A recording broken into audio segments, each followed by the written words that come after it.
오늘 아침 우리에게 주시는 하나님의 말씀을 봉독하겠습니다. 누가복음 24장 13절입니다. 누가복음 24장 13절, 신약성경 140면 되겠습니다.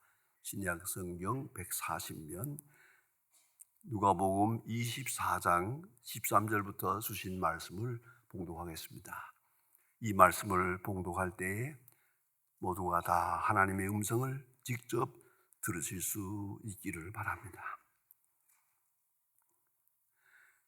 그날에 그들 중에 예루살렘에서 25리 되는 엠마오라 하는 마을로 가면서 이 모든 된 일을 서로 이야기하더라. 그들이 서로 이야기하며 문의하며 예수께서 가까이 이르러 그들에게 동행하시니 그들의 눈이 가리워져서 그인 줄 알아보지 못하였거늘 예수께서 이르시되 너희가 길 가면서 서로 주고받는 하는 이야기가 무엇이냐 하시니 두 사람이 슬픈 빛을 띠고 머물러 서더라. 한 사람이 이 글로 봐라 하는 제자가 대답하되 당신이 예루살렘에 거하면서 요즘 거기서 된 일을 혼자서만 알지 못하느냐? 이르시되 무슨 일이냐? 이르시되 나사렛 예수의 일이니 그는 하나님과 모든 백성 앞에서 말과 일에 능하신 선지자이거늘 우리 대제사장들과 관리들이 사형 판결을 넘겨 주어 십자가에 못 박았느니라. 우리는 이 사람이 이스라엘 속량할 자라고 바라노라. 이뿐 아니라 이 일이 일어난 지가 사흘이요. 또한 우리 중에 어떤 여자들이 우리로 놀라게 하였으니 이는 그들이 새벽에 무덤에 갔다가 그의 시체는 보지 못하고 와서 그가 살아났다 하는 천사의 아들의 나타나심을 보았다 함이라. 또 우리와 함께 한 자 중에 두 사람이 무덤에 가 과연 여자들이 말한 바와 같음을 보았으나 예수는 보지 못하였느니라 하거늘 이르시되 미련하고 선지자들의 말한 모든 것을 마음에 더디 믿는 자들이여 그리스도가 이런 고난을 받고 자기의 영광에 들어가야 할 것이 아니냐 하시고 이에 모세와 모든 선지자의 글로 시작하여 모든 성경에 쓴 바 자기에 관한 것을 자세히 설명하시니라. 아멘. 어떤 날 예수님께서 물 위로 걸어서 풍랑을 만나서 시달리고 있는 제자들을 향해 가셨습니다. 이 이야기는 너무나 놀라운 기적입니다. 여러 가지 묻고 싶은 얘기가 있습니다. 왜냐하면 제자들이 어떻게 예수님을 남겨두고 저들만 배를 타고 건너갔을까? 그 점을 알기 어렵고요. 또 예수님께서 기도하시다가 제자들이 배를 타고 가면서 풍랑을 만나서 시달리고 있는 것을 어떻게 알았을까? 그리고 예수님은 배를 타고 가시는 제자들을 물 위로 걸어서 제자들에게 가까이 갑니다. 그 장면을 상상을 해보세요. 이 장면을 그림으로 그린 것이 많습니다. 아주 그 풍랑 속에서 예수님이 이렇게 서 계시고 그 베드로가 예수님의 말씀을 듣고 물 위로 걸어가는 그런 장면을 그 상상해서 그림을 그린 그 아름다운 그림들을 볼 때 한 폭의 그림이지만은 참 굉장한 장면이었다는 생각을 합니다. 물 위로 걸어오시는 예수님을 보고 베드로가 말합니다. 정말로 당신이 나의 사랑하는 예수님이시면 날들어 무르러 걸어오라 하소서. 그 참 대단한 생각입니다. 또 믿음이기도 합니다. 그때 예수님 말씀이 끌어오라. 베드로가 물 위로 걸어서 예수님께로 갑니다. 가다가 그 바람이 일고 풍랑에 있는 것을 그 물결을 바라보는 동안에 그만 물속으로 점점 빠져들어갑니다. 죽게 됐습니다. 예수님께서 베드로의 손을 잡아주면서 하시는 말씀이 적게 믿는 자여 어찌 의심하느냐. 나를 보고 왔으면 나만 보면 되지. 왜 풍랑을 보았냐? 나만 보고 내게 초점을 맞추고 왔으면 될 것을 어찌하여 바람과 풍랑을 보고 물에 빠져들어갔느냐. 적게 믿는 자여 어찌 의심하느냐. 여러분, 믿음이 뭡니까? 또 스르보니게 여자에게는 이렇게 말씀하십니다. 메가스피시스, 내 믿음이 크다. 너 믿음이 위대하다. 믿음이 작다. 믿음이 크다. 믿음의 분량을 이렇게 분석해서 말씀하시는 것을 볼 수 있습니다. 여러분, 여러분의 믿음은 어디까지 왔습니까? 신학자 폴 틸릭은 Dynamics of Faith라고 하는 유명한 그의 저서에서 말합니다. 믿음이라는 것은 무한함이 유일한 한계를 넘어서 참여하는 행위다. 믿음은 신성한 경험을 통해서 이루어지는데, 경험이 있지만은 이 경험은 확실한 것이지만 그것을 이해하는 이성에서는 불확실한 것이다. 경험으로서는 확실한데 이성으로서는 불확실한 것이다. 그래서 이 불확실성을 은혜로 받아들이는 것이 믿음이다. 유명한 말을 합니다. 신학적으로 대단히 중요한 말입니다. Element in faith, 믿음의 요소는 거기에 있고 바로 불확실성을 은혜로 받아들일 때에 그것이 바로 신앙적 용기다. 이렇게 신학적으로 설명해 주고 있습니다. 경험 속에서 믿음이 얻어집니다. 때로는 질병, 다르면 가난, 때로는 실패 혹은 전쟁, 어쨌든 우리가 경험하는 모든 경험 속에서 무엇인가 하나님을 의지하고도 하는 믿음이 이루어집니다만은 그 믿음은 여기서 머물러서는 안 됩니다. 이제는 그 뒷받침하는 이성적 이해가 있어야 됩니다. 이성적으로 납득이 가야 믿음이 열매를 맺습니다. 그뿐 아니라 가슴이 따라가야 됩니다. 내 가슴을 열어서 이 사건을 믿음으로 받아들이게 돼야 되고요.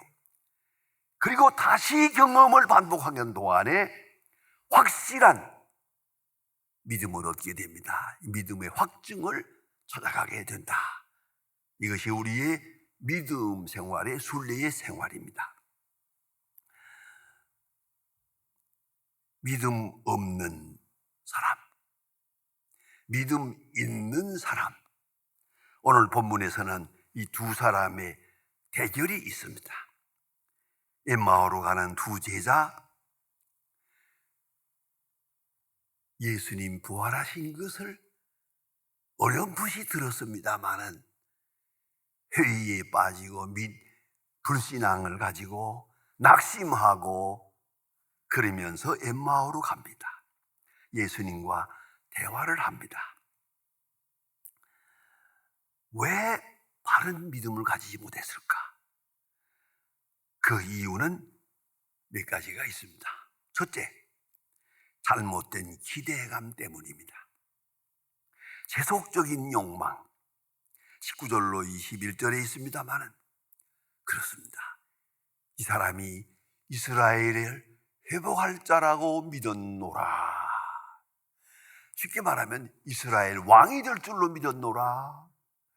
그래서 보기 싫은 로마 군인들을 다 내보내고 이스라엘이 다윗과 솔로몬의 영광을 회복할 것이라고 믿었노라. 그런데 그렇지 못했다. 십자가에 비참하게 죽더라. 이게 실망이죠. 이스라엘을 회복할 자라고 믿었노라.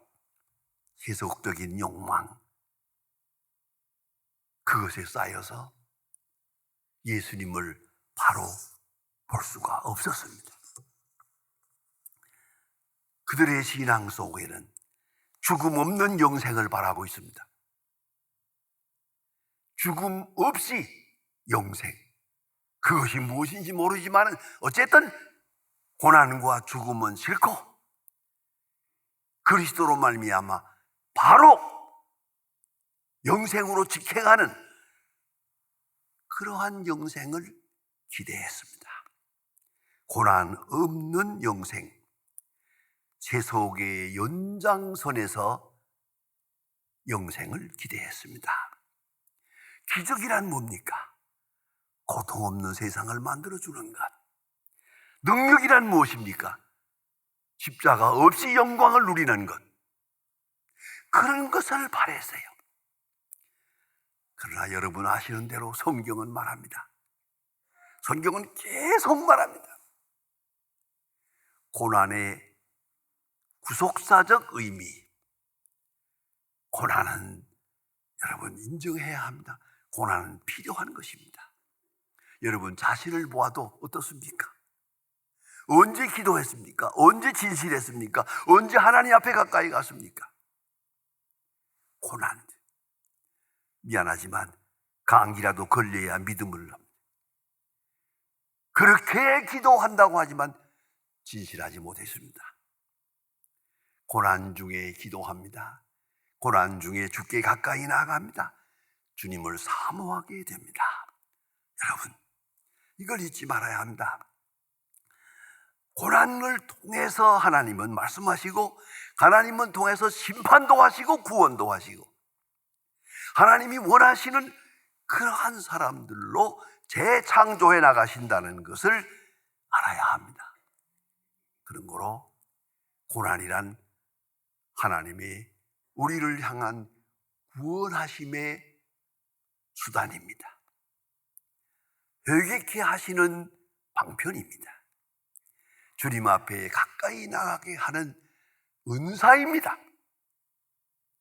고난을 은사로 받아들이면서만 그리스도를 바로 알 수가 있는 것이옵시다. 그리스도가 당연히 고난을 받아야 한다. 이거 예수님의 말씀입니다. 그러나 엠마오로 가는 두 제자의 마음은 고난 없는 그리스도의 왕국을 바랬던 겁니다. 예수님 말씀합니다. 그리스도가 당연히 고난을 받아야 하고 십자가를 통해서만 구원의 역사가 이루어진다는 이 필수적 사건을 너는 왜 모르냐? 왜 이해 못했느냐? 다시 말하면 그 마음속에 세속적인 욕망이 있기 때문입니다. 그 세속적인 욕망에 사로잡혀 있는 동안 예수님을 바로 볼 수가 없었고, 특별히 십자가에 달리시는 예수님 도저히 이해할 수가 없는 겁니다. 그래서 예수님의 제자인 것은 분명한데, 그러나 오늘 이 시간 실망하고 엠마오로 내려가고 있었던 것입니다. 그뿐 아니라 성경을 바로 이해하지 못했습니다. 성경 속에는 많은 고난의 이야기가 있습니다. 굳이 욥기를 말할 것이 아닙니다. 이사야서, 예레미야서가 아닙니다. 모든 성경의 내용은 고난의 역사로 전철되어 있습니다. 고난 속에서 말씀하시고, 고난 속에서 예언하시고, 고난 속에서 구원하시고, 고난 속에서 축복하시고, 고난 속에서 선교하시고, 하나님의 선교가 고난 속에서 이루어지고 있단 말입니다. 우리는 전쟁하면 참 괴롭게 생각합니다만은 여러분, 전쟁이라고 하는 큰 사건을 통하지 않고 선교가 성공적으로 이루어진 역사가 없습니다. 다 고난을 통해서, 전쟁을 통해서 문명도 이루어지고 회개도 이루어지고 진실도 이루어지고 하나님의 의도 이루어지고 주의 나라와 평강도 거기서 이루어져 나갑니다. 고난, 이건 성경을 통해서 알 수 있어요. 성경을 읽어보면 고난의 역사입니다. 그 속에서 하나님이 어떻게 역사하고 있는가를 우리에게 보여주고 있지 않습니까? 그러니까 오늘 예수님 말씀하시기를, 이 사람들아 성경을 똑바로 보아라. 네가 성경을 모르니까 십자가의 예수에 대하여 실망한 게 아니겠는가? 십자가의 예수를 감사하고 찬양하고 영광 돌려야 하겠는데, 그렇지 못하고 낙심하고 실망한 이유는 성경을 똑바로 몰랐기 때문이다. 그렇습니다. 성경을 봐야 됩니다. 성경을 바로 읽어나가면은 고난을 통해서 내게 주시는 시련을 통하여 하나님이 무엇을 하고 계시는가를 잘 알 수 있습니다. 이 모든 것이 은총입니다. 이 모든 고난이 하나님의 축복이라는 것을 깨닫게 되더란 말입니다. 그뿐 아니라 오늘 본문을 자세히 보면은 내가 볼 때는 좀 넌센스 같은 얘기가 있어요. 이 사람들이 하는 말입니다.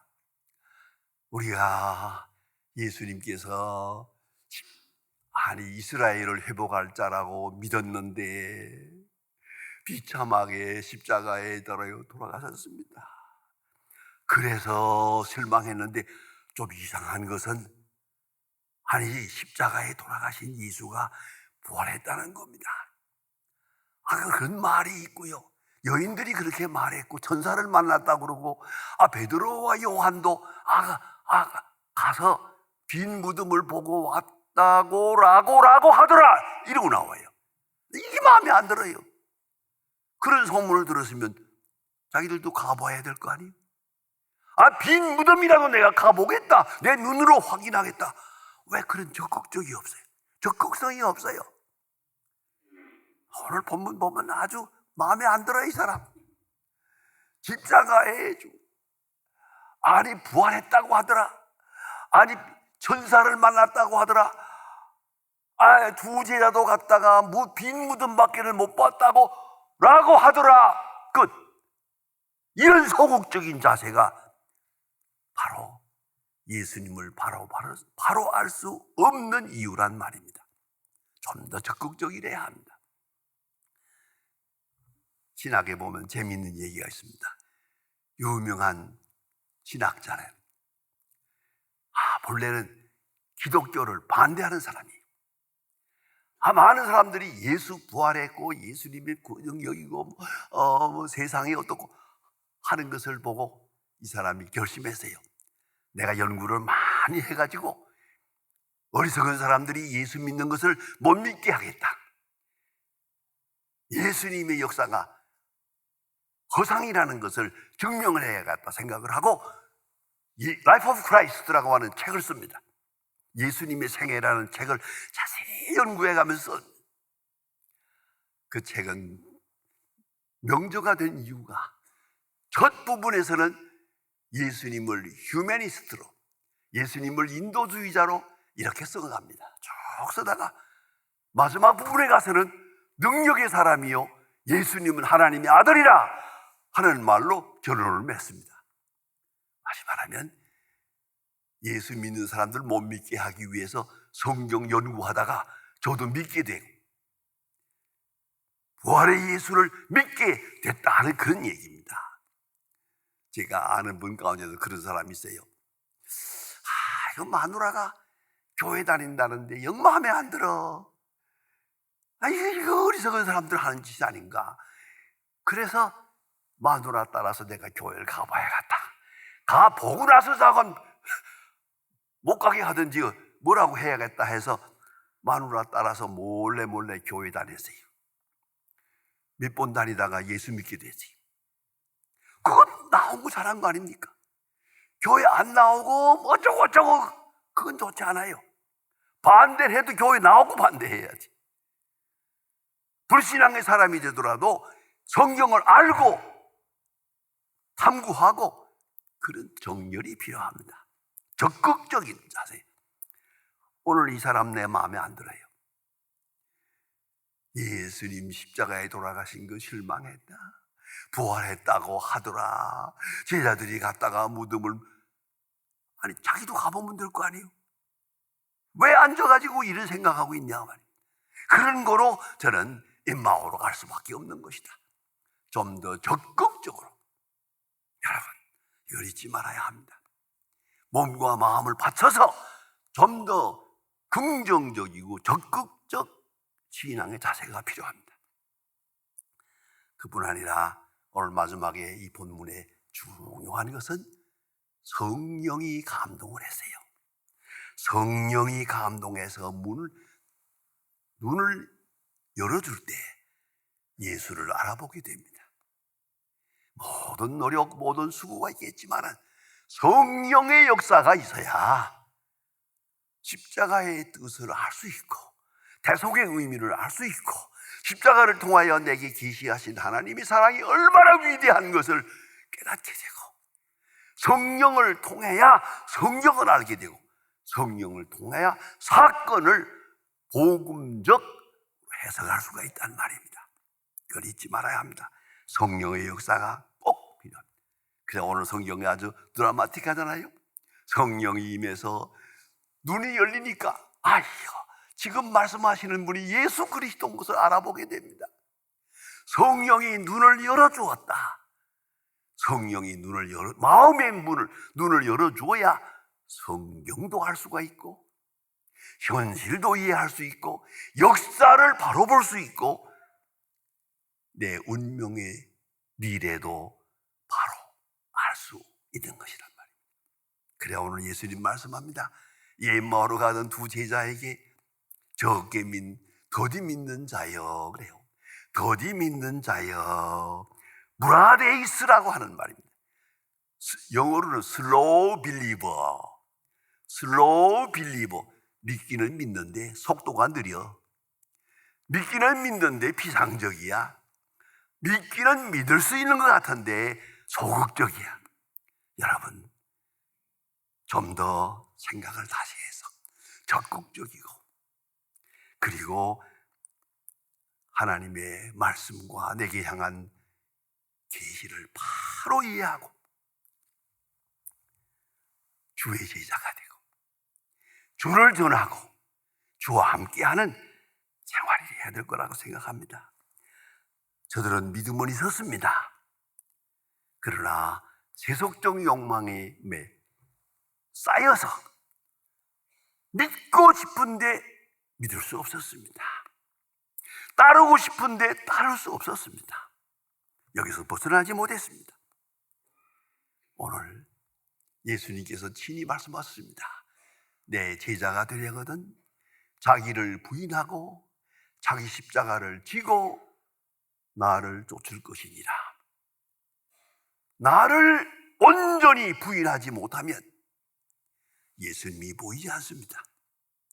예수하고 마주 앉아서도 예수를 알아볼 수 없습니다. 그 은혜 가운데 살면서도 내가 얼마나 소중한 존재인 것을 알 길이 없습니다. 여러분 꼭 잊지 말아야 합니다. 더디 믿는 자여 슬로우 빌리버 울지 말고 좀 더 가까이 좀 더 적극적으로 좀 더 온전하게 좀 더 온전한 헌신을 가지고 확신을 가지고 믿음에 나아갈 수 있고 순간순간 주의 음성을 바로 들어야 할 것입니다.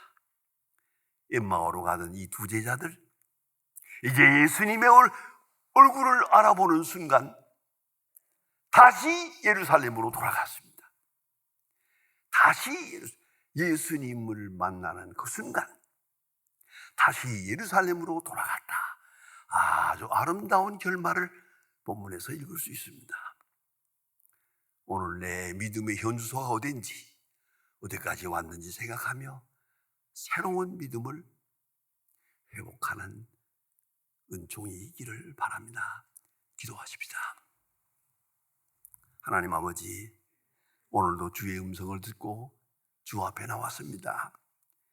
그러나 아직도 우리에게는 안개처럼 쌓여있는 세속적인 욕망, 또한 인간적인 생각, 또한 스스로 자기를 부인하면서 살아가는 이 모든 일들로 인해서